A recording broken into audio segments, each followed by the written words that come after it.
Summoners, welcome to the League of Legends Patch Notes Forecast, here to bring you the upcoming changes that you can expect to everyone's least favorite video game. I'd like to start by apologizing for my leave of absence over the last two patches, and now that I've done my obligatory YouTube apology video, it's time to dive back into some patch notes. Ooh, I'm about to die.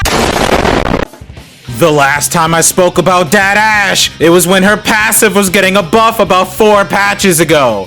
Riot didn't think this was enough to set her apart from the rest of the ADCs like the special little snowflake that she is. So the bonus damage on her passive is going up yet again.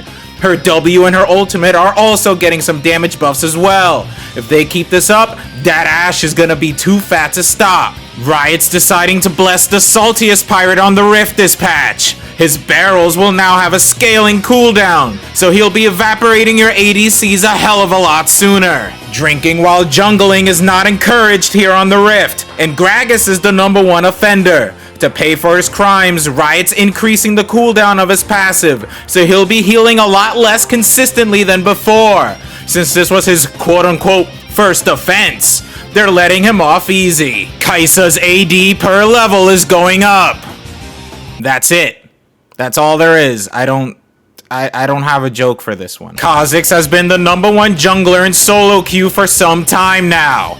The buffs to his Q damage a few patches ago cemented his spot on the top of the food chain. A small nerf to his base AD won't change much, which means I'll still have the chance to scrape this cockroach off the bottom of my shoe like the bug that he is. A small nerf is coming to Kha'Zix's W, slightly decreasing its percent health damage per level.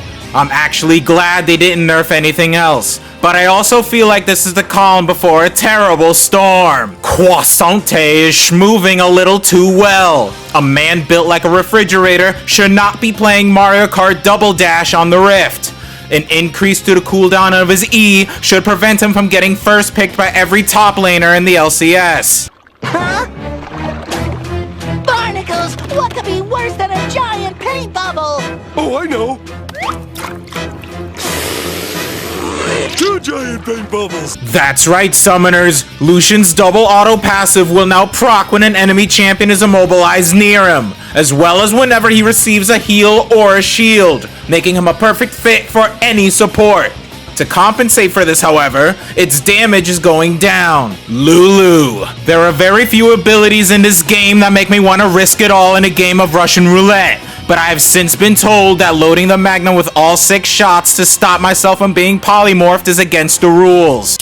God damn it. Her base armor and passive damage are going down, but she'll be granting a slightly bigger shield with her E in the late game. Another enchanter support is getting hit this patch, and with the same drop in armor as Lulu? Coincidence? I think not! But that's where the similarities end. Milio's armor growth is also going down, and his passive on-hit damage is staying at a flat 15%. An old dog's about to learn some new tricks. Susan's passive lifesteal is getting buffed, and his ultimate now has a scaling cooldown. Getting counterpicked as Susan was always the worst feeling in the world, but at least now he'll survive a little longer while farming under turret and fighting for his life. Apparently, Riot thinks that Orianna isn't very strong right now. In retort, I'd like to ask the balance team if they're ingesting any illegal substances that would impair their sense of judgment. And if so, could I have some? Her ultimate is getting a damage buff, increasing its base damage later and increasing its AP scaling. Riot may be looking to push her into the spotlight, but I'm looking to push her under my bed like the forgotten doll that she is. After getting hotfixed last patch, Rell has been running amok in every lane she could realistically go to. And by that, I mean she's been going everywhere feeding more people than a goddamn soup kitchen. Despite this, Riot still thinks she needs a nerf, so they're lowering all of her damage. Literally, all of it, including her damage to monsters. On the bright side, however, her Q comes out 0.1 second faster. I wish I was kidding.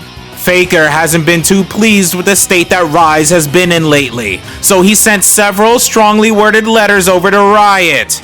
After much time and consideration, they decided to give the Rune Mage some minor buffs. His passive will now grant slightly more mana. Pair that with a small damage buff to his E, and you successfully satisfied the Demon King.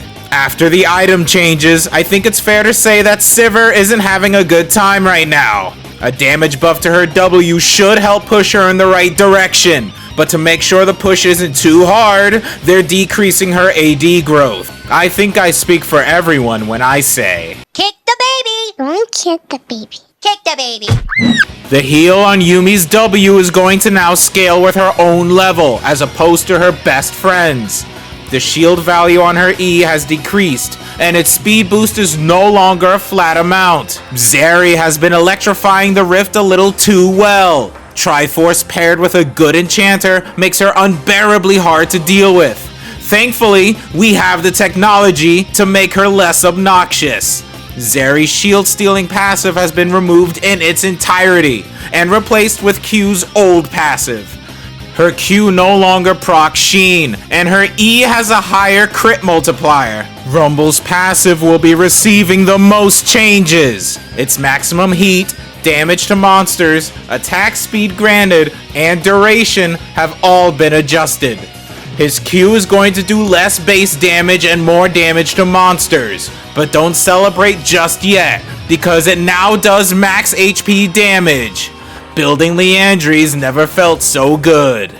The scaling for his W has been adjusted. His E generates more heat, and the cooldown of his ultimate has gone up.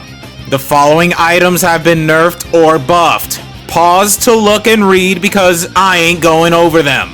The Overheal rune is reverting back to its max health scaling for the shield. Mid lane minions will no longer give 1 less gold before 14 minutes, and red buff's healing is getting hit hard. Aside from some pretty good looking skins, that's all for this patch. This has been League of Legends Patch Notes Forecast, and remember to Kick the baby! Don't kick the goddamn baby. Kick the baby!